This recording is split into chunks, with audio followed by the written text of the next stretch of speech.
Bienvenidos a la casa del Señor esta tarde. Les invito por favor a abrir sus Biblias. Segunda carta de Pablo a los Corintios.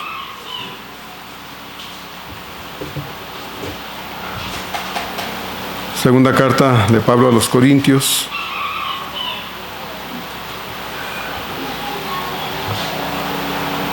Capítulo 4.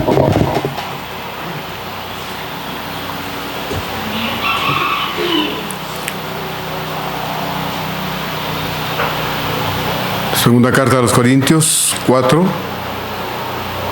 Vamos a leer los 6 versículos. Hoy completamos el párrafo que comenzamos la semana pasada.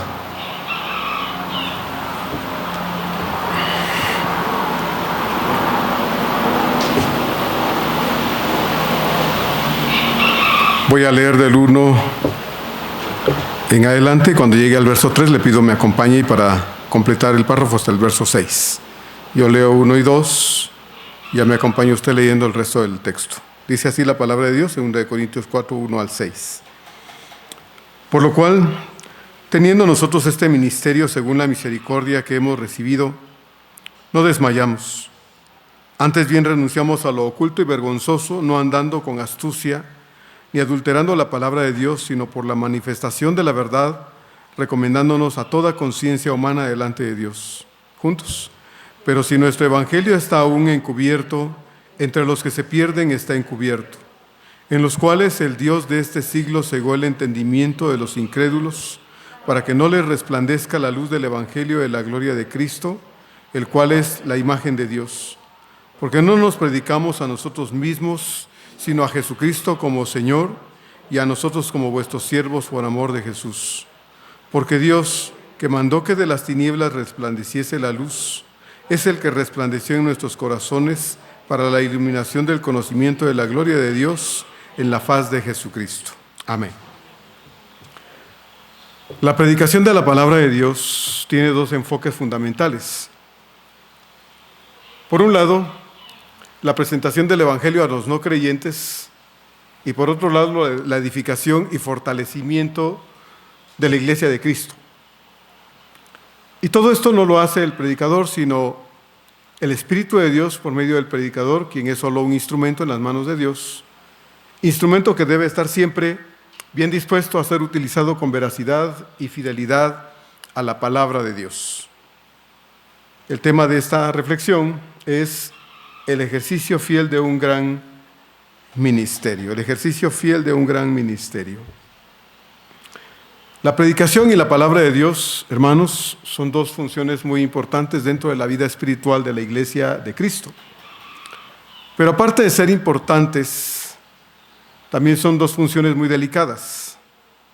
La importancia que tiene el texto de la palabra de Dios trae consigo también, hermanos, el hecho de que depende también del Espíritu Santo. Porque es el Espíritu de Dios el que lleva a cabo la función de enseñar y revelar la verdad de Dios, ya sea para salvación a unos o para edificación de la iglesia.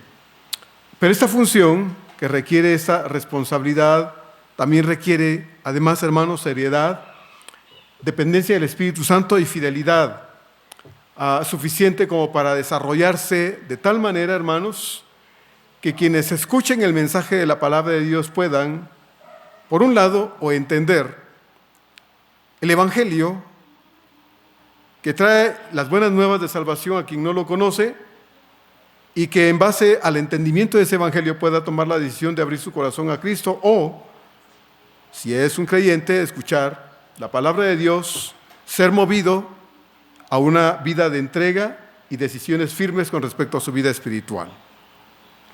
El texto que tenemos para hoy cierra con el mensaje que Pablo ha estado tratando desde el inicio de esta segunda carta y que prácticamente está concluyendo con los aspectos que hemos estado tratando aquí en esta segunda carta particularmente, que no es nueva porque lo estuvimos viendo desde el primer versículo del capítulo 1 de la primera carta, donde Pablo lleva a cabo una serie de amonestaciones, enseñanzas a la iglesia de los Corintios que había sido arrastrada tras el engaño de algunos mentirosos que habían hecho creer a la iglesia que Pablo no era un apóstol verdadero, que Pablo había llegado entre ellos y se había aprovechado de la inocencia espiritual de los creyentes, que Pablo no predicaba la verdad, sino un mensaje a medias, y que Pablo, pues por lo mismo, entonces era un misionero con intenciones escondidas.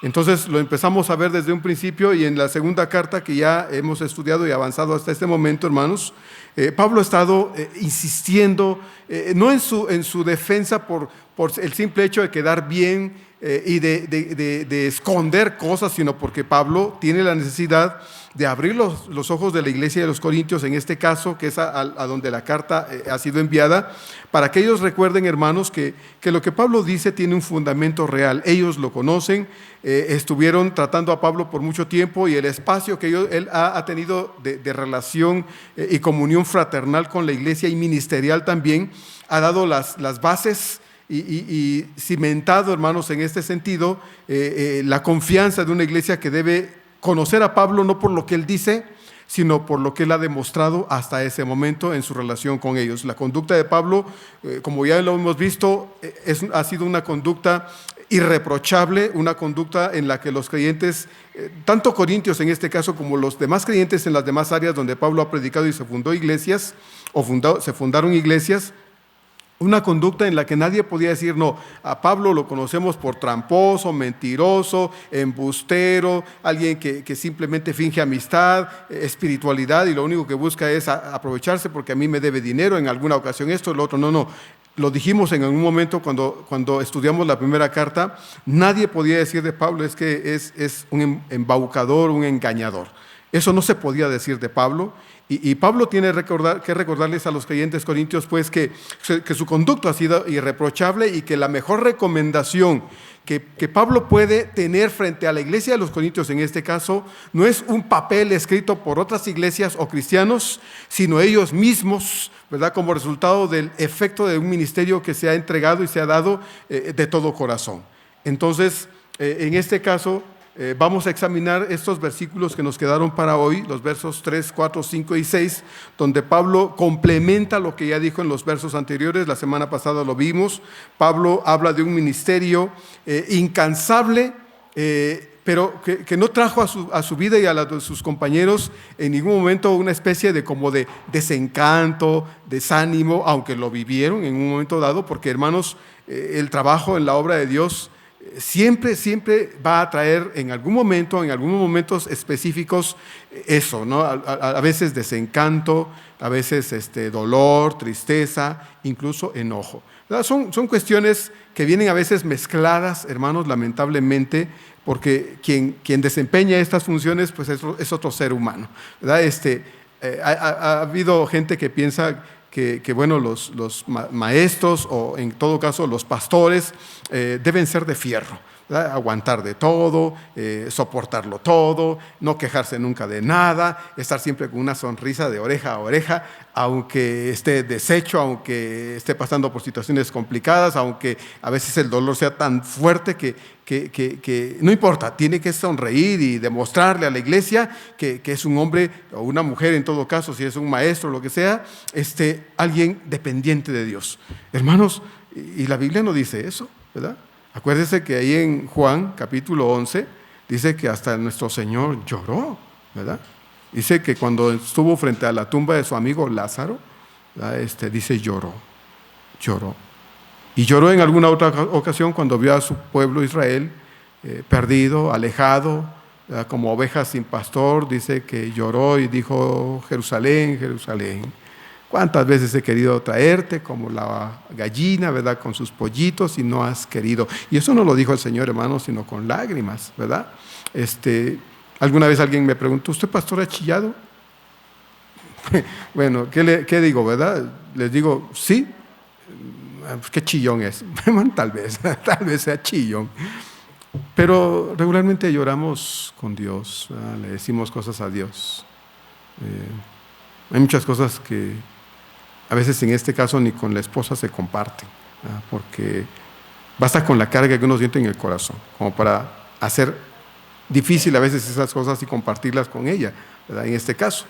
A veces mejor nos las callamos, nos las aguantamos y solo venimos al Señor a decirle lo que nos pasa. Él es nuestro más grande y mejor consolador. Entonces, yo creo que Pablo vivió todas esas etapas, hermanos. Era un ser humano, ¿verdad? Como le he dicho otras veces, de los personajes, bueno, yo creo que allá no va a tener todo eso, pero me lo dirá tal vez Pablo si hay un chancecito en la eternidad para hablar con él y decirle: oye, Pablo, yo siempre tuve la idea de que tu cabecita estaba toda chipotuda, ¿verdad? Porque cuántas veces te apedrearon, ¿no? Cuántas veces te apalearon, cómo tendrías la espalda, Pablito, ¿verdad? Cómo tendrías la espalda, los palazos que te dieron, los varazos, las cachetadas que te dieron, bueno, en fin. Y tal vez Pablo no me diga: mira, te traigo una aquí que me quedó de recuerdo. No, yo creo que eso no va a existir. Pero tal vez Pablo me diga: sí, tenía la espalda muy maltratada, mi cabeza toda llena de chipotes por tantos golpes recibidos, mi alma estaba muy lastimada por muchas cosas que sucedió en el ministerio, pero Dios me ha librado de eso, ¿verdad? Dios me ha sacado de eso, y aquí a eso lo digo para testimonio a ustedes, pero un día Dios lo quitará, es su promesa, porque nada malo recordaremos allá, ¿verdad? Entonces allá todo será bueno, positivo, nada, hermanos, que nos haga chillar de tristeza o dolor o recuerdo, porque los malos recuerdos ya no van a caber allá, ¿verdad? Alguien me decía alguna vez: pastor, y allá voy a acordarme de mis hijos que no quisieron creer en Cristo. No, hermana, bendito Dios, Dios le va a quitar esos malos recuerdos, ¿no? Allá no va usted a tener tristezas de ninguna clase, todo va a ser felicidad eterna. Entonces, bueno, es solo un pequeño paréntesis. Entonces, Pablo pues habla de él, de estas cosas, y Pablo continúa diciendo en el verso 3, entonces dice Pablo: pero si nuestro evangelio está encubierto, aún encubierto, dice, entre los que se pierden está encubierto. Acuérdense que a Pablo le dijeron, a la iglesia le decían de Pablo: es que el evangelio que Pablo predica es a medias, oculta cosas, dice esto, pero no es la verdad. Pablo dice: no, hermanos, la verdad siempre la hemos dicho. No hemos tenido necesidad de decir cosas a medias, porque el evangelio que ustedes creyeron ha sido un evangelio completo, de modo que por la verdad que ustedes escucharon de mi boca, ustedes creyeron en el Señor. Pablo no se echó flores a él, pero Pablo reconocía, hermanos, que él había sido un fiel instrumento en las manos de Dios para llevar el evangelio a todos lados, y que el evangelio que el Señor le dijo que llevara a todos lados lo había entregado con responsabilidad, ¿sí? Con responsabilidad. Por eso, hermanos, es que a veces cuando estudio el texto de la palabra de Dios y digo: ay, Señor, esto va a estar duro, ¿lo digo así o cómo? Y Dios me dice: pues, ¿y cómo lo vas a decir? Pues como lo debes decir, ¿no?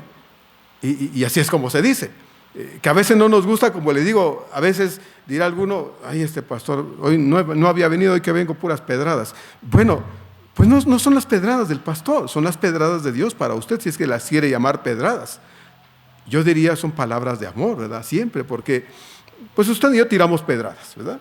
Hasta yo puedo estar enojado un día aquí: hoy sí me las va a pagar el hermanito, aquí está hoy. Y tirarle un montón de rosales con todo y espinas, ¿verdad? Pero esa es mi conducta humana. Pero Dios no tiene que tirarnos piedras. Dios nos habla con amor. Acuérdese, con amor eterno, dice el Señor: te he amado. Entonces, Dios siempre habla con compasión. Vimos pues entonces a Pablo predicando un evangelio completo que incluyó todos los aspectos del ministerio de Cristo y que concluyó con la resurrección y posteriormente con su ascensión. Eso es lo que Pablo predicaba al Cristo humanado, al Cristo entregado, al Cristo crucificado, al Cristo muerto, pero al Cristo resucitado y ascendido. Lea usted el libro de los Hechos. Pablo muchas veces se enfocó ese aspecto porque para Pablo eso era urgente, era lo que Dios le había dicho que hablara y de lo que tratara con la gente, y Pablo nunca tuvo empacho de decir las cosas, aunque el resultado, como sucedió en ocasiones, fue que lo insultaron, lo rechazaron, lo golpearon, y alguna vez creyeron que estaba muerto después de una buena apedreada.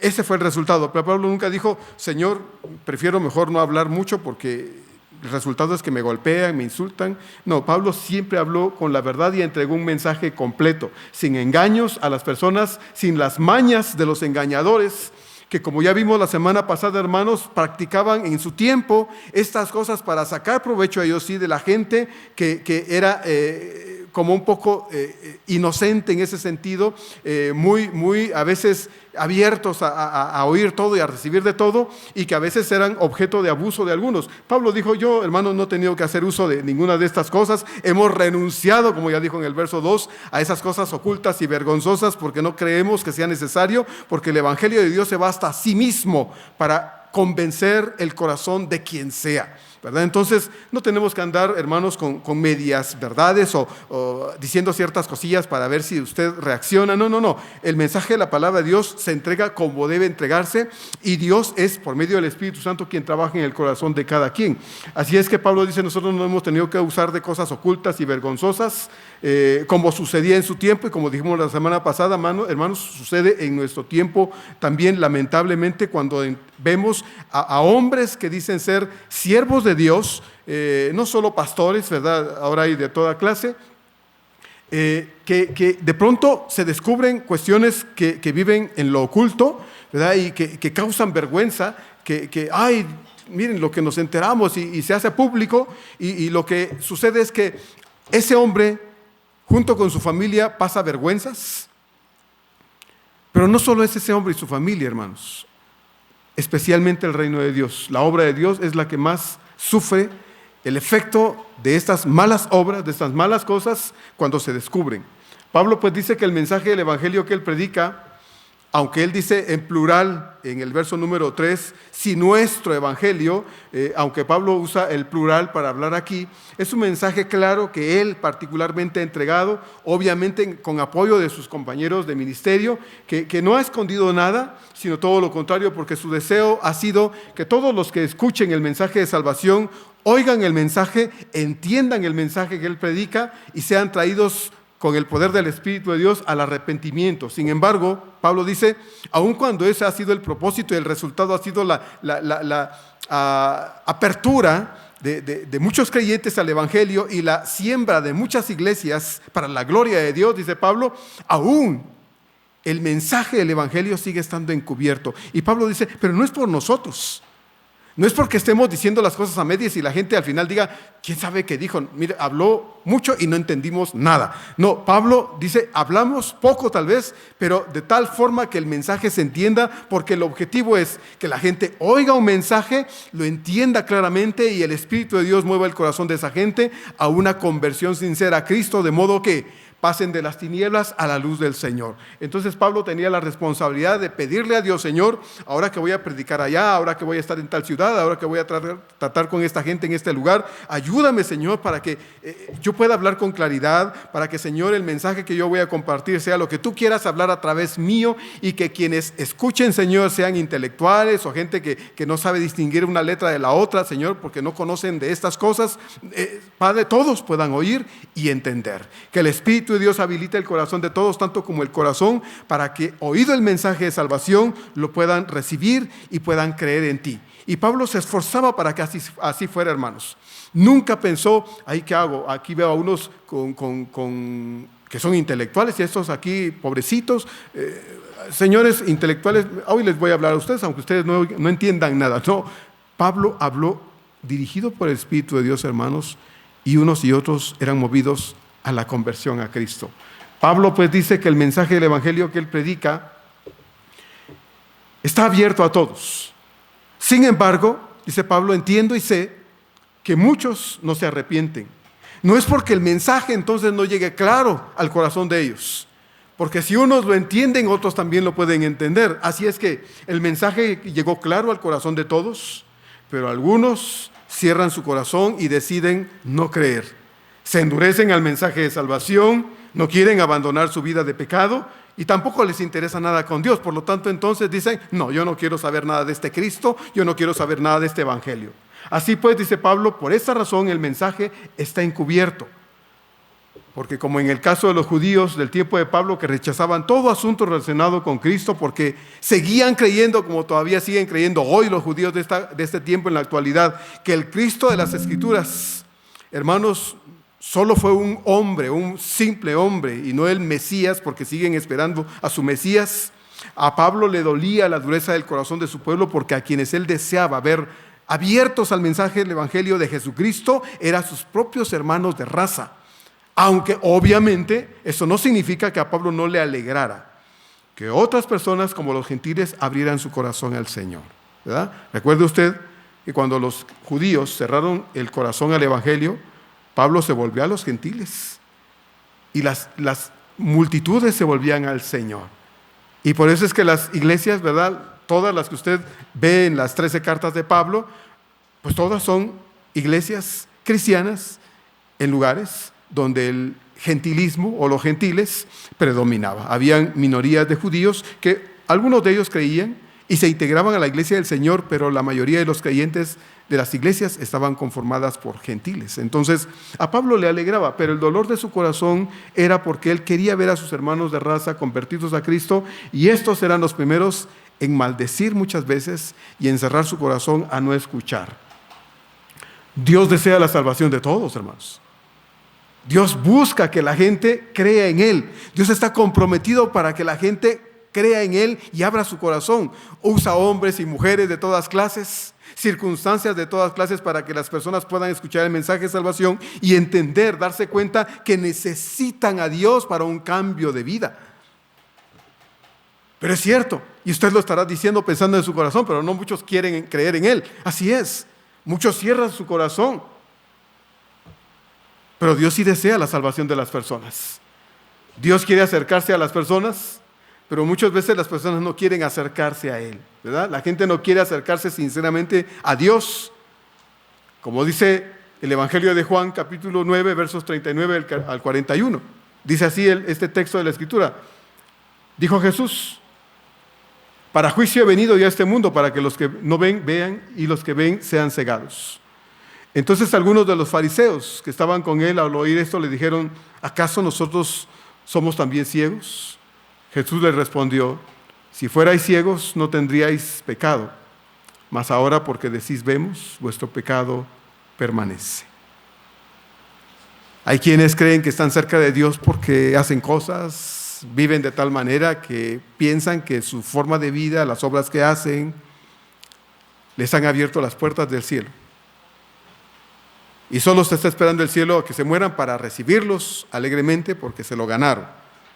Son el premio a una vida de entrega, de buenas obras, de una conducta tal vez hasta intachable, humanamente hablando. Pero no es así, como dice el Señor aquí en este texto de Juan 9. Creen que ven, pero están ciegos. Como Pablo lo dijo de sí mismo, ¿se acuerda? Filipenses capítulo 3. Hacía todo, él se creía también un hombre con una excelente visión religiosa, ¿verdad? Él se creía el mejor tal vez de todos los judíos, pero se dio cuenta que en realidad estaba muerto, estaba ciego cuando vino al conocimiento de la verdad. Entonces el Señor dice: bueno, el que dice que ve es aquel que cree que religiosamente cumple con todo y que esto le abre las puertas del cielo, pero aquel que es humilde, reconoce su necesidad espiritual, es el que dice: yo necesito ver, yo necesito encontrar la verdad de Dios, la luz del Señor que venga e ilumine mi corazón, mi corazón lleno de tinieblas. Yo estoy ciego, yo necesito la verdad. Eso éramos nosotros, hermanos, cuando no conocíamos el amor del Señor, ciegos, ¿sí?, por la falta de la gracia de Dios en nuestra vida. Pero un día la luz de Dios en la persona de Jesús nos iluminó y nos sacó de una vida religiosa de hipocresía y vacío en todos los sentidos y nos trajo a la verdad de Él. Y yo, como le dije hace poquito, yo soy, como decía Pablo, tal vez hasta adelante, diciendo: el Señor, yo era el más grande de todos los ciegos, ¿sí? Estaba allí, compartía con tu iglesia, pero estaba ciego, era un hipócrita, pero necesitaba encontrarte y a tiempo te encontré. Hay millones en este mundo, hermanos, sin ir más lejos, millones en este país, en nuestro México, que creen que están cerca de Dios. Practican la religión mayoritaria, hacen todas las cosas que su religión les demanda, se esfuerzan en ello y gastan dinero y hacen esto y lo otro. Y dentro de su corazón dicen: estoy cumpliendo. Y creen que van seguros al cielo. Pero es una falacia, es un engaño, no es cierto. No quieren oír de Dios porque sus prácticas religiosas, sus tradiciones, sus costumbres religiosas y lo que falsamente les enseñan sus líderes religiosos que están tan equivocados como ellos, hermanos, les han hecho creer que ya se han ganado el cielo. Ya se han ganado el cielo, cuando es todo lo contrario, porque han dejado a Cristo, que es el único camino al cielo, a un lado. Se han concentrado en ellos y sus esfuerzos religiosos humanos, lo cual, como ya sabemos, hermanos, nosotros lo sabemos, resulta insuficiente. Tal y exactamente como los fariseos del tiempo de Jesús, que creían que por todo lo que hacían, iban adelante, ellos primero, a la patria celestial. Por eso el Señor les dice, ¿verdad?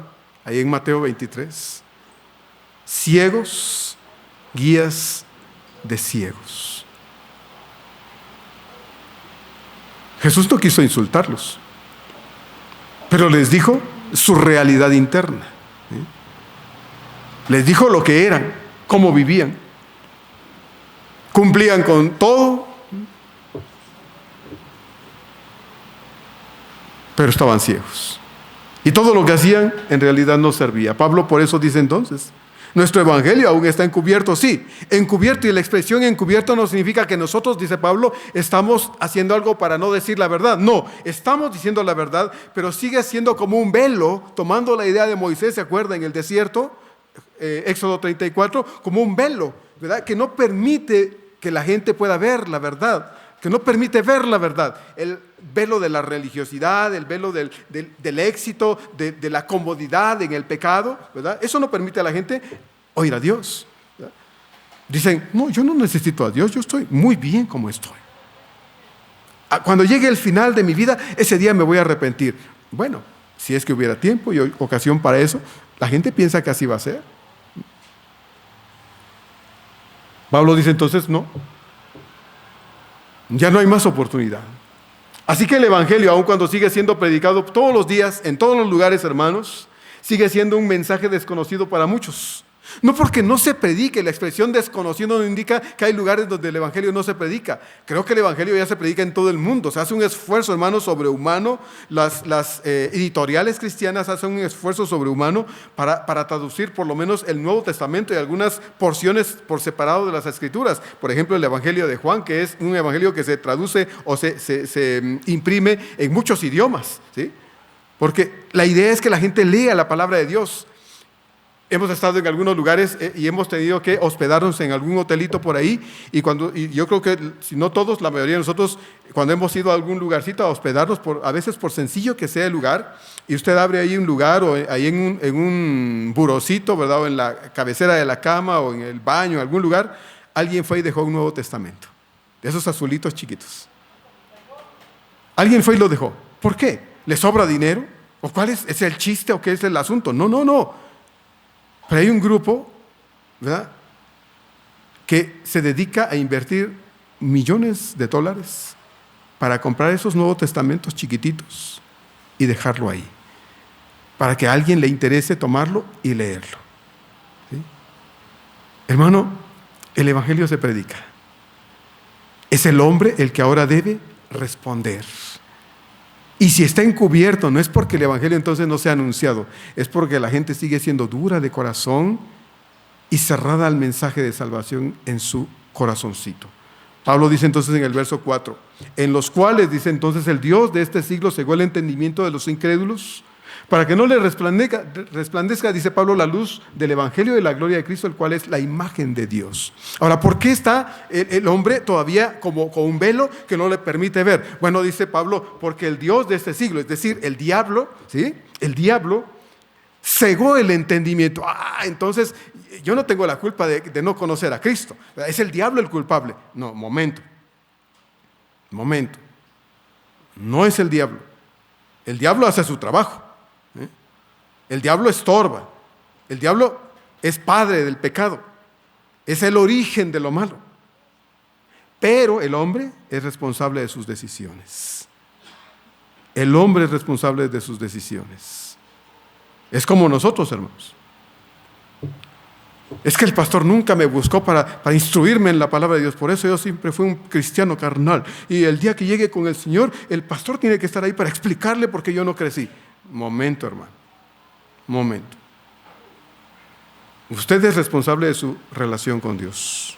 Usted es responsable de lo que usted es como creyente desde el día que conoció a Cristo. Obviamente esta iglesia, lo hemos dicho en los estudios de discipulado, la iglesia surge como un grupo familiar, una familia espiritual que como niños en la fe, ¿verdad? Nos cuida, nos alimenta, nos procura cuando se lo permitimos, ¿sí? Hace un rato decía nuestro hermano, dando gracias a Dios por la bebecita, ya cumplió sus 2 mesecitos, bendito Dios. Pero esa bebé no la pueden abandonar diciendo, ya eres responsable, Elenita, ya te cumpliste 2 meses, ahora cuídate tú sola. No, hermanos, no.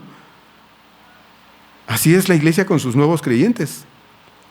Cuando una persona cree en Cristo, le insistimos en el crecimiento espiritual. Le decimos, hermanos, necesitamos formar un grupo para estudiar la Biblia. Y no les decimos, y a tal día, a tal hora, empezamos, les guste o no. No, hermanos, porque me van a dejar con mi café y mi pan ahí, ¿verdad? Esperándolos. ¿Qué hacemos? Les decimos, ¿les interesa? ¿Desean ustedes? ¿Quieren hacerlo? Es que, pastor, mire, es que esto y es que el otro y es... Bueno, ¿quieres o no quieres? ¿Tienes interés o no tienes interés? Porque ¿a poco las cosas son fáciles, hermanos? ¿No? ¿Qué es fácil en la vida?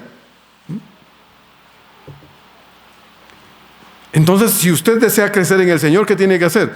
Pues esforzarse, sacrificar cosas, poner de su parte.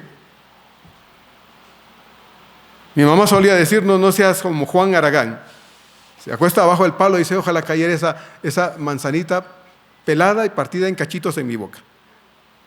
No, súbete, córtala, lávala y cómetela. Hay esfuerzo en ello. Entonces, ¿cómo es que el Dios de este siglo entonces es culpable? No es culpable de la perdición de unos y culpable de la carnalidad de otros. No. El diablo hace su trabajo, ¿sí? Pero es el hombre el que tiene que responder. Por un lado, el inconverso tiene que responder. Es responsable de sí mismo y el creyente también de su relación con Dios. Pablo cita aquí a unos incrédulos, dice, según el entendimiento de los incrédulos. ¿Quiénes son estos incrédulos? Podría pensarse que los judíos, a quienes Pablo insiste en que quisiera verlos convertidos al evangelio de Jesucristo, porque para él son sus hermanos de raza y quisiera verlos salvados. Podrían ser los gentiles. Bueno, ya ha habido mucha respuesta, aunque muchos gentiles todavía no conocían el evangelio y Pablo estaba concentrado en la predicación del evangelio a unos y otros. Entonces, ¿quiénes son específicamente? Bueno, son todos. Son todos los que necesitan escuchar el mensaje de salvación.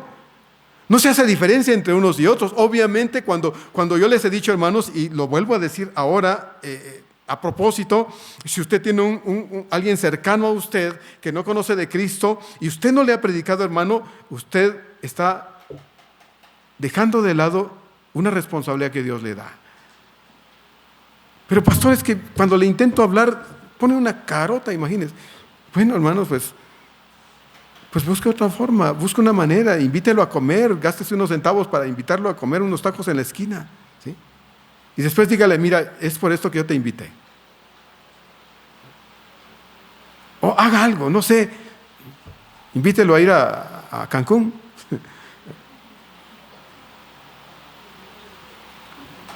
Hermano, ¿qué estaría usted dispuesto a hacer por esa persona para que conozca a Cristo Jesús? Dios estuvo dispuesto a renunciar a su amado Hijo y entregarlo por nosotros. Entonces, ¿usted qué? Es que no tengo tiempo, pastor. Bueno, siga dando excusas, ¿verdad? Un día le van a avisar, se murió. Pero está joven, pastor. Vaya al cementerio y vea las edades en que estaban los que se murieron. La muerte no ve edad, no ve nada. Simplemente llega y se los lleva. Entonces son todas las personas. El interés de Pablo es que todos conozcan de Dios. Dios lo desea, Dios lo quiere. Según 1 Timoteo 2:4 dice así: el cual, es decir, Dios mismo, quiere que todos los hombres sean salvos y vengan al conocimiento de la verdad. Si Dios lo quiere, hermano, ¿por qué nosotros no? 2 son los aspectos que Pablo enfatiza en este verso número 4. Uno de ellos es: que Dios, el eterno Dios y misericordioso, ha provisto, hermanos, el medio para la salvación de todos los seres humanos. Y ese medio es única y exclusivamente su Hijo Jesús. Fue Cristo que murió en la cruz del Calvario, fue el quien vivió una vida perfecta, el único que pudo realizar un sacrificio perfecto en la cruz del Calvario, y es la única sangre que puede limpiar pecados. Es el único. Y su sacrificio es único, además es irrepetible, y hoy lo vamos a recordar. El que hoy celebremos la Cena del Señor no es que vamos a sacrificar a Cristo de nuevo, no. Recordamos su sacrificio único e irrepetible, porque este es suficiente para la salvación de cualquier persona, en cualquier momento, en cualquier lugar, en cualquier tiempo. Es la función del mensaje evangélico, hermanos. Anunciar ese sacrificio salvífico a favor de todos, sin excepción, porque Dios tiene el más profundo anhelo de que todos podamos ser salvos, como ya lo leímos ahorita en 1 Timoteo 2:4, y salvos de nuestros pecados. Y entendemos que somos pecadores bajo condenación, gente que no puede hacer nada por sí misma para cambiar su situación espiritual, porque nada podemos hacer de nosotros para nuestro bienestar espiritual, como lo dice Efesios 2:8 y 9, porque por gracia sois salvos por medio de la fe, y esto no de vosotros, dice la Escritura, pues es un regalo de Dios, no por obras, para que nadie se gloríe. Hechos 4:12 también nos recuerda: y en ningún otro hay salvación, porque no hay otro nombre bajo el cielo dado a los hombres en que podamos ser salvos. Así que Pablo dice que el diablo ha hecho que la luz del Evangelio no le resplandezca a algunos. Este es el Evangelio que nosotros predicamos. Ese resplandor es el mensaje predicado, el mensaje que compartimos en todo momento a cualquier persona que lo requiera, cuando creemos que es el momento oportuno para predicar el mensaje de salvación. Pablo dice también que este Cristo al cual él predicaba y que nosotros, hermanos, también debemos predicar, es la imagen de Dios. Así lo dice acá, él es la imagen de Dios, en el verso número 4, al final. Es la imagen de Dios, tal como Colosenses 1:15 nos recuerda igualmente. Él es la imagen del Dios invisible, el primogénito de toda creación. Así pues, hermanos, cuando nosotros los seres humanos llegamos a conocer a Cristo, siendo que Cristo es la imagen visible del Dios invisible y es el reflejo de su gloria, Cristo, el reflejo de la gloria de Dios, por medio de Cristo, nosotros también llegamos a reflejarlo a Él. Cuando llegamos al conocimiento de la verdad de ese Cristo, hermanos, vino a morar a nuestro corazón. Así es que nosotros, hermanos, somos, donde quiera que estamos, reflejo de la presencia de Dios en nuestra vida, ¿sí? Usted refleja al Cristo crucificado en su vida. Y yo le he insistido mucho, y lo vuelvo a hacer hoy, en 2-3 palabras, de que somos responsables de que la gente vea a Cristo en nuestra vida. De modo que no pongamos tropiezo en la vida de nadie, para que nadie se cierre al mensaje de salvación. Entonces, hermanos, eso es lo primero que debemos notar en este verso número 4. Pero hay otra cosa que también debemos notar. Pablo dice que el Dios de este siglo cegó el entendimiento de los incrédulos para que no les resplandezca esta luz del Evangelio. Es decir, que Dios no tiene que ver nada, hermanos, con la condenación de muchos. Dios no impide el conocimiento de la verdad a nadie, de ninguna manera. A veces la gente tiene problemas con esas palabras en Éxodo y en Romanos de que, bueno, es que Dios endurece el corazón de la gente. Entonces, si Dios endurece el corazón de las personas es porque no quiere que lo conozcan. Bueno, hermanos, Dios no se contraría en su palabra. Dios dice que Él desea que todos lo conozcamos. Así es que no es Dios quien endurece el corazón de la gente, es la gente la que se cierra al mensaje de salvación, porque no les gusta oír que viven una vida de pecado. No les gusta que les digan que son pecadores, no les gusta que les digan que están mal haciendo lo que hacen y viviendo como viven. Por eso se enojan, por eso no quieren escuchar. Usted le habla a su mamá, a su papá, a su hermano, a quien sea, y les dice con amor, con paciencia, y luego usted ve cómo se ponen colorados de enojo. ¿Y qué le dicen? No me digas esas cosas, por favor, no me hables. Usted le puede insistir, ¿sí? Pero si le dicen, ya cállate, cállese. Cállese, porque usted no puede hacer que nadie sea lo que no quiere ser. Conozca lo que no quiere conocer y oír lo que no quiere oír. Pero sea paciente, siga orando. Dios abrirá oportunidades muchas veces para que usted le diga de nuevo: mira, eso es lo que yo te decía el otro día, es lo que te dije el mes pasado, hace unos meses atrás. Tú necesitas a Dios en tu vida, solo tú no puedes. Tus esfuerzos no son suficientes, no alcanzan. Busca a Dios, acércate a Dios, ore, ayune si es necesario, hermano, por esa persona, por esas personas. No nos gusta, hermanos, hacer ciertas cosas. Creemos que Dios debería bajar y convencerlos. No, para eso le dejó a usted, para eso me puso a mí, para que usted y yo convenzamos a esas personas, ¿verdad? Con la ayuda del Espíritu Santo, y el Espíritu de Dios revele la verdad y les diga: eres pecador, conviértete a mí. Pero usted y yo debemos abrir la boca en esos casos. Entonces, Dios no tiene que ver nada con la condenación de muchos. El hombre es 100% responsable de su destino eterno, así como lo dice el Señor en Juan 3:19. Y esta es la condenación, dice el Señor, que la luz vino al mundo, y luego dice: y los hombres amaron más las tinieblas que la luz. Hermano, qué difícil es, ¿verdad?, que una persona metida en la porquería del pecado quiera decir: sí, tienes razón. Qué difícil. Quisiéramos obligarlo, pero no podemos. Quisiéramos abrirle la cabecita para decirle: entiende lo que te estoy diciendo, porque mira, te puedes morir hoy y te vas a ir al infierno. Por ello, hace años oía una canción de un fulano allá en Guatemala que decía que al morirse con el diablo se iba a ir y con él se irían a chupar. Así dice, creo que todavía en su canción, que todavía ha de sonar por ahí. Así lo dice: y con el diablo nos iremos a chupar. Hermanos, ¿creen que el infierno es una especie de cantina abierta 24 horas todos los días, eternamente? Si supieran lo que el infierno es, lo que la condenación eterna significa. Pero muchos creen que eso no es así. Entonces, hermanos, dice el Señor ahí en Juan 3, esa es la condenación: que la luz vino al mundo y los hombres que amaron, dice, más lo malo que lo bueno. Pablo es categóricamente claro al decir en 2 Corintios 4:4 que el Dios de este siglo cegó el entendimiento de los incrédulos.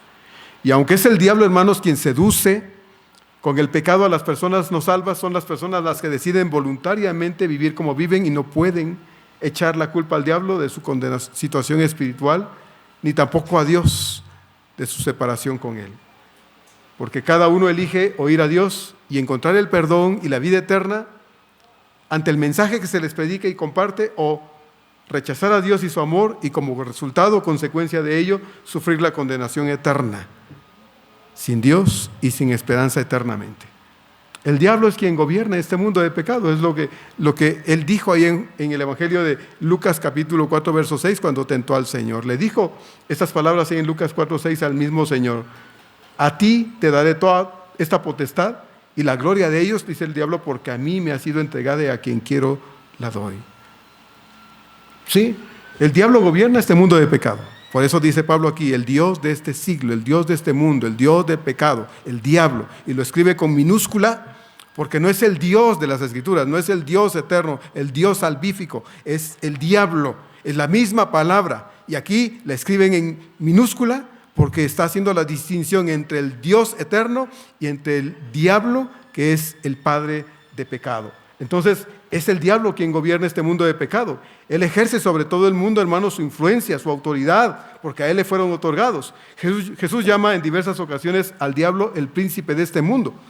Usted puede ver ahí en Mateo capítulo 9, en Juan 12, en Juan 14 y en Juan 16, cómo el Señor se refiere a él como el príncipe de este mundo.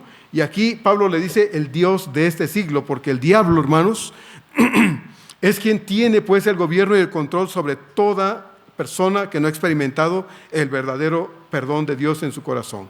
Como dice el Señor en Juan capítulo 8, son esclavos del diablo, aunque la gente no lo sabe. Pero esa es la realidad del mundo sin Dios. Son esclavos del diablo. Juan 8:34, de cierto os digo que todo aquel que hace pecado es esclavo del diablo. Ellos no lo ven, pero esa es su realidad. Y nosotros necesitamos, hermanos, con amor, con paciencia, insistentemente, hermanos, tratar de decirle a nuestros seres queridos, o si ya son salvos nuestros seres queridos, a nuestros amigos más cercanos, hermanos, o parientes o amigos más cercanos, esta verdad. Insistirles, hermanos, hasta que nos cosan la boca si es necesario. Y si le cose la boca, se lo puede escribir, ¿verdad? Entonces, necesitamos insistirles, hermanos, porque la eternidad sin Dios está al siguiente momento, al siguiente instante, ¿verdad? Y hoy están ahí y decimos, este año tal fecha lo voy a... No espere tal fecha, no espere un accidente o una situación. No, búsquele, hermano, búsquele.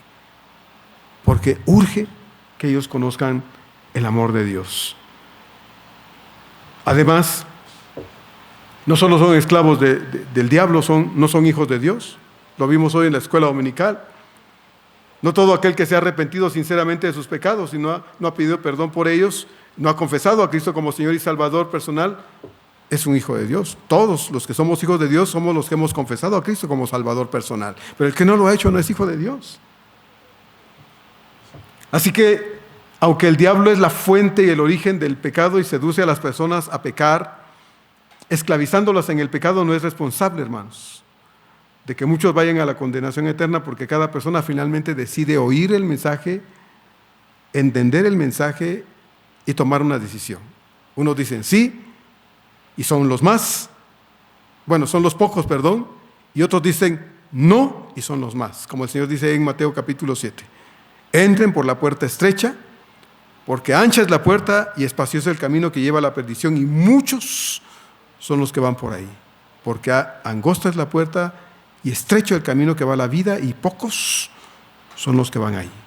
Hace una gran diferencia. Entonces, muchos oyen y dicen, no quiero. Otros oyen y dicen, sí. Y son los pocos. ¿Quiere Dios la salvación de los seres humanos? Claro que sí.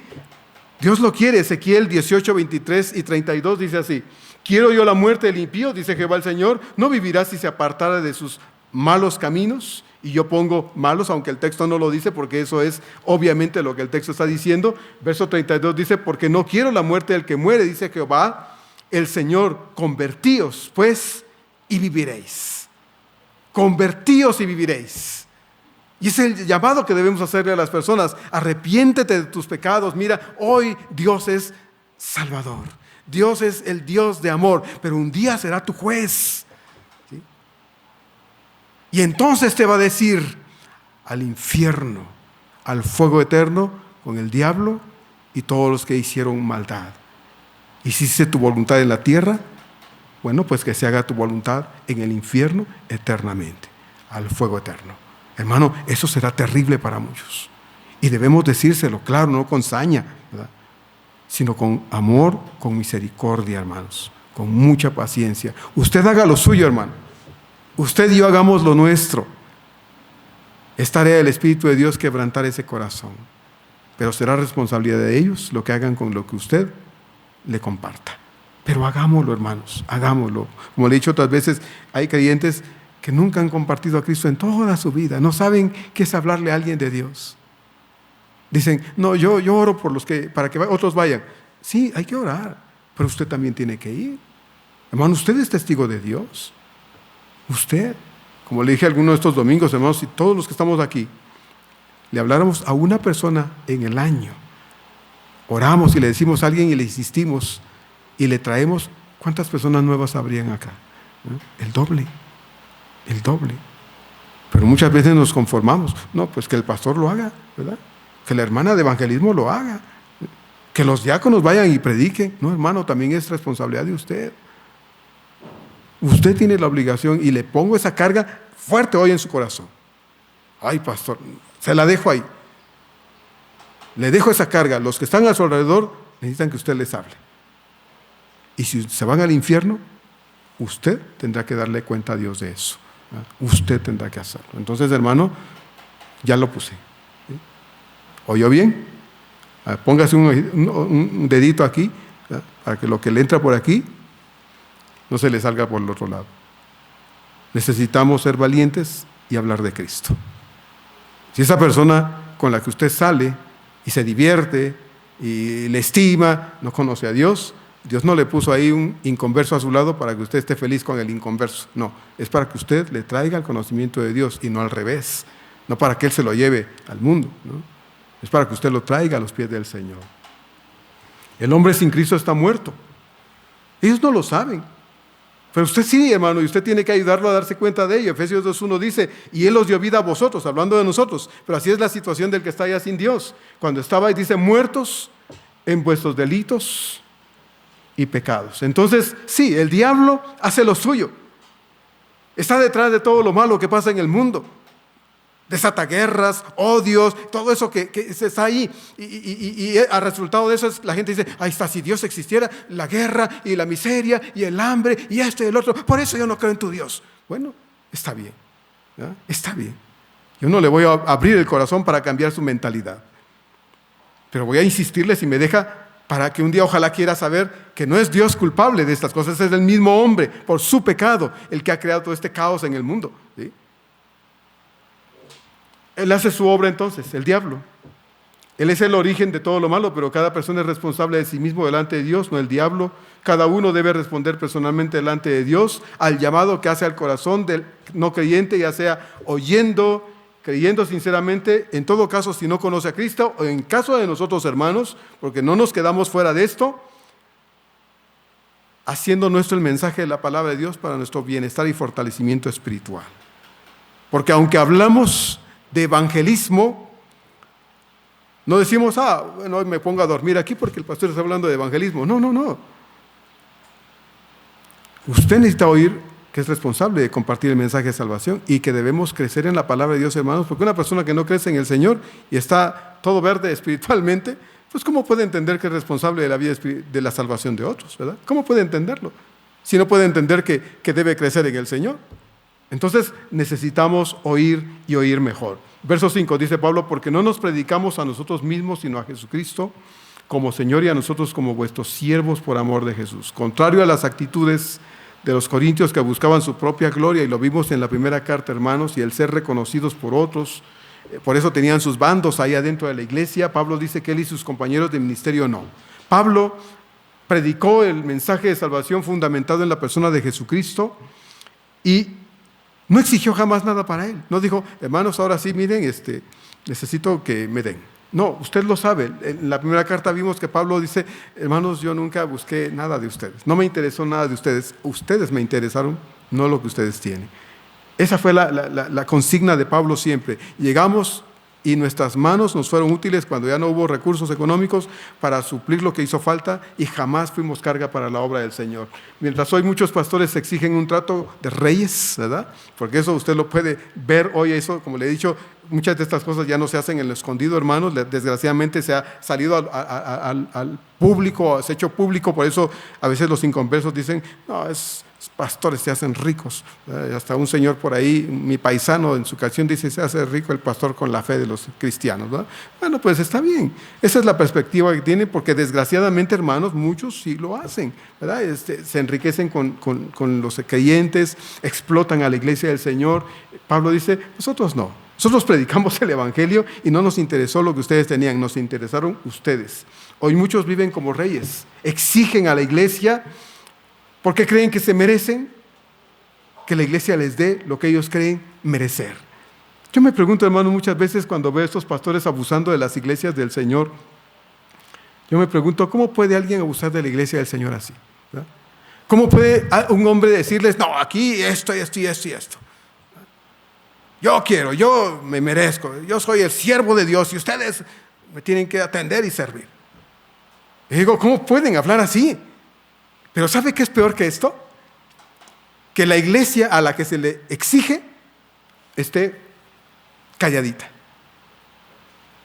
y no le diga nada a ese embustero, a ese abusivo, ese aprovechado.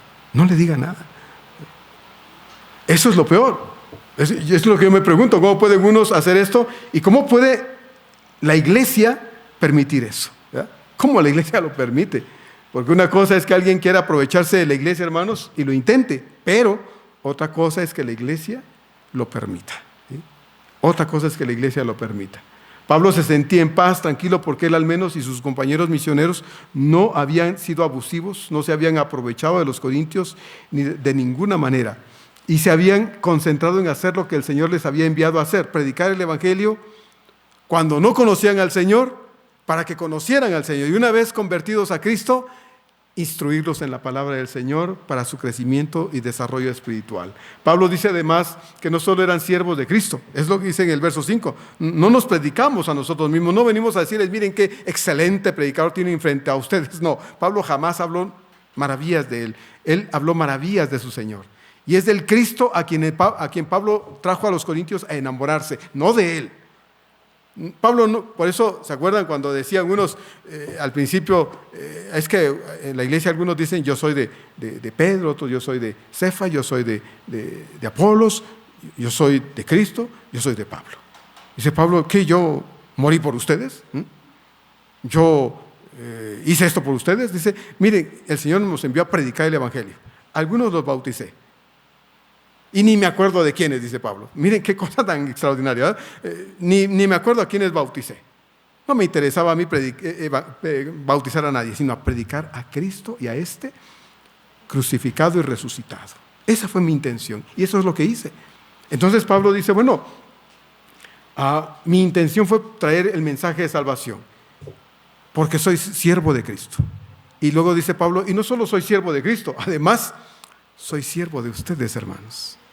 Pablo se pone en una posición de disposición, como siempre ha sido con la iglesia del Señor. Y habla en el plano espiritual, no en el de, a ver hermano, te pinto tu casita, te llevo a tu casa en mi carro. No es eso. Y aunque Pablo lo hubiera podido hacer, hubiera estado dispuesto, pero Pablo está hablando de un ser siervo en lo espiritual. Estuvo dispuesto a gastarse, a invertir tiempo, su vida, etcétera, para que los creyentes corintios fuesen creyentes firmes en el Señor. Pablo dice en el verso 6, concluyendo este párrafo, entonces, porque Dios, que mandó de que de las tinieblas resplandeciese la luz, es el que resplandeció en nuestros corazones para iluminación del conocimiento de la gloria de Dios en la faz de Jesucristo. Así como Dios ordenó en Génesis 1:3, sea la luz. Y dice el texto en Génesis, y la luz fue hecha. Un día también, dice Pablo, la luz del Evangelio iluminó nuestros corazones. Yo viví en las tinieblas. Y como lo he dicho desde aquí, lo platicábamos hoy en la escuela dominical, yo también viví en las tinieblas, lamentablemente. Sí, llevaba mi Biblia todos los domingos al culto, estaba ahí temprano para la escuela dominical y estaba ahí para las cosas de la iglesia, pero terminando el culto, me iba. Y me transformaba. Literalmente yo se me quitaba el traje de evangélico y me ponía el traje de todos los días. De perdido, de hipócrita y todo eso. Pero un día Cristo me dijo, eres un hipócrita. Y vas derechito al infierno. Y me dio miedo. Y dije, Señor, yo no quiero esta vida. Y Él me ayudó.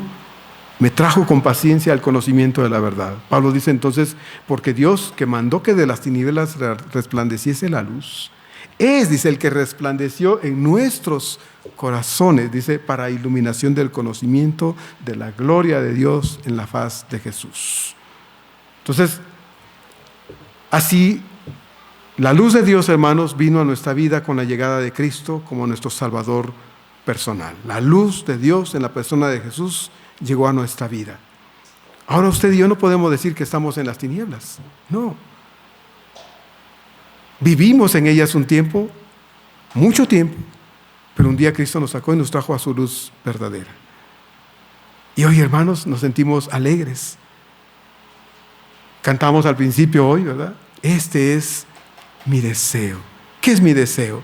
Mi deseo es reventarme en la vida porque me voy a morir y pues ni modo que no disfrute la vida. No, dice el canto, es mi deseo que honrarte a ti con todo mi ser.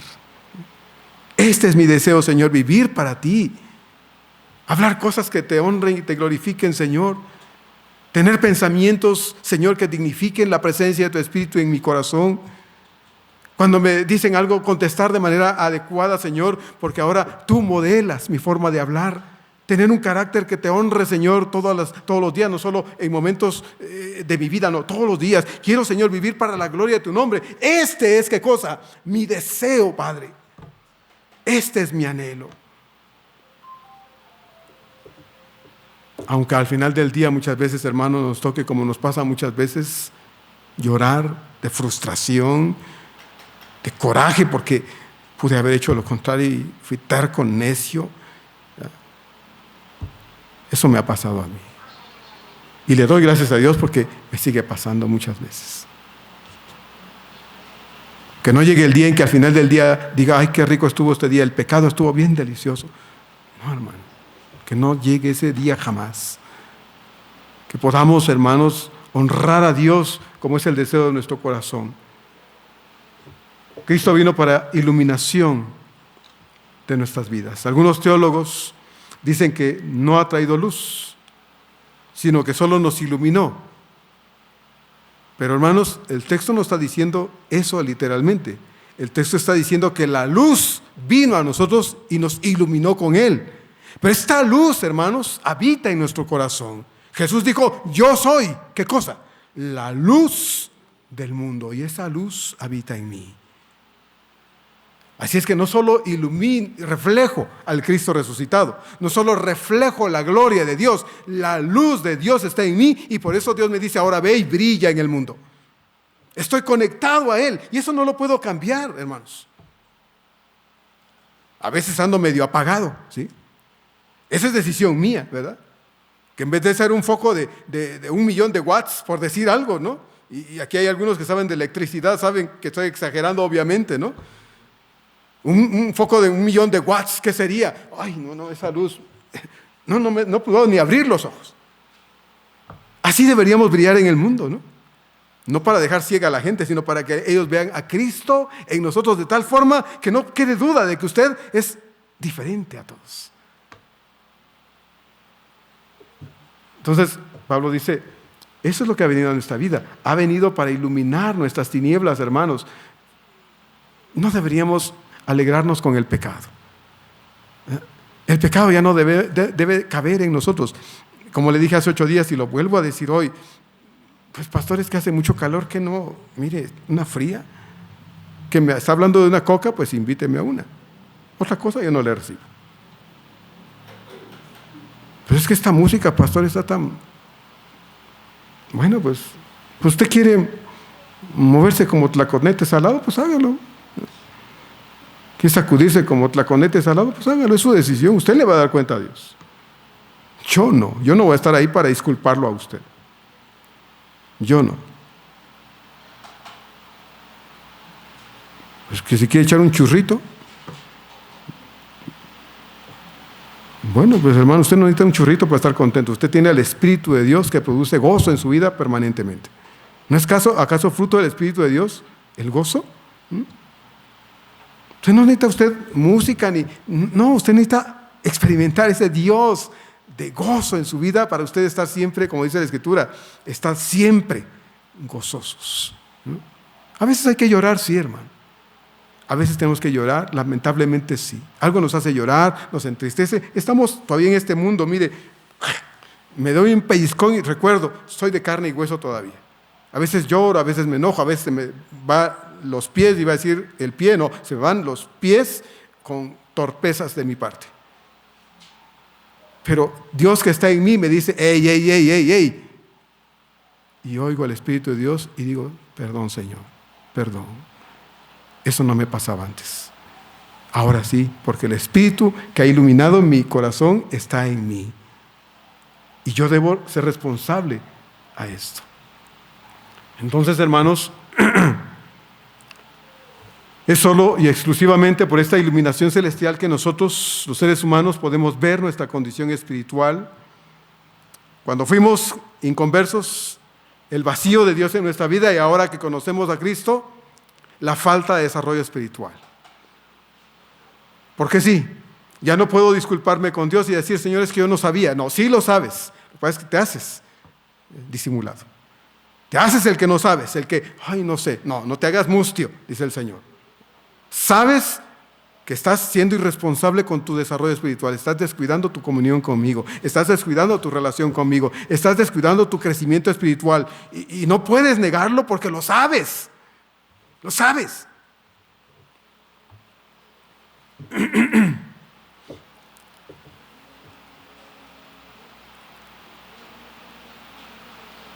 Sin esa luz de Dios nadie podría ser salvo. Cuando el mensaje del Evangelio, al entenderlo, es comprendido, el pecador condenado reacciona arrepentido, reconoce que es pecador, pide perdón sinceramente a aquel que es el único que puede perdonar y es Cristo, Y al pedir perdón e invitar a Cristo a venir a su corazón, recibe el mejor regalo de todos, que es la vida eterna. Esta es la vida eterna, dice el Señor, que me conozcan a mí y a Jesucristo, a quien envié para bendición de ustedes. Colosenses 1:13 dice, el cual nos ha librado de la potestad de las tinieblas y dice luego, y trasladado al reino de su amado Hijo. Imagínense, hermano, ¿qué hizo Dios? Nos sacó de la porquería en la que estábamos y nos trajo ¿a dónde? Al reino de su amado Hijo Jesús. ¿En dónde estaba usted mejor? Ay, pastor, déjeme ver. Ay, hermano, por favor, no se ponga a pensar primero. La respuesta debe ser inmediata. Estoy mejor aquí, hermano. Yo del pasado no quiero nada. Cuando venimos al Señor, al menos yo no le dije, Señor, renuncio a todo. Ay, perdón, Señor, no a todo. A esto no, a esto no, a esto. Y a esto tampoco. No, yo no le dije eso a Dios. Yo le dije, Señor, renuncia a todo. A todo. ¿Qué se quedó de la vida de cadáver? Buena, hermano. ¿Qué se quedó de la vida de un muerto? Que usted pudiera traer ahora la vida nueva en Cristo Jesús. ¿Algo bueno? ¿Algo bueno? Algunos dicen que no, otros no saben. No, hermano, no se quedó nada bueno. Por eso del pasado, usted no debe traer nada ¿a qué? Al hoy. Nada, hermano, nada. Pero pastor, nada, hermano, nada. No se puede traer nada de eso porque lo que dejamos era la vil porquería del pecado. ¿Verdad? Entonces, nada. Los israelitas, ya vamos terminando, en el desierto le pedían a Moisés que se tapara el rostro, ¿se acuerda? El hecho de que ellos vieran el brillo del rostro de Moisés significaba, ese Moisés tiene una buena comunión con Dios. Nosotros no, y nos causa rechazo. Tápate, Moisés. Bueno, Moisés se tapaba. Pero nosotros, hermanos, reflejamos hoy la gloria del Señor todos los días. Y Dios nos dice, tápate para que no te vean. Al contrario, dice, muéstrate, muéstrate, muéstrate. Como dijo el Señor en Mateo 5, ¿verdad? Una ciudad asentada en un monte no se puede esconder. Así tampoco ustedes. Por lo tanto, que ustedes brillen donde quiera que están. Muéstrense al mundo. Entonces, hermanos, no nos debemos tapar, sino atrevernos a mostrar la gloria de Dios, que debe verse y reflejarse en cada uno de nosotros todos los días, porque para esto Dios nos ha dado la vida, tal como dice Efesios 1:6, para alabanza de la gloria de su gracia, con la cual nos hizo aceptos en el amado. ¿Sí? ¿Para qué está vivo usted hoy?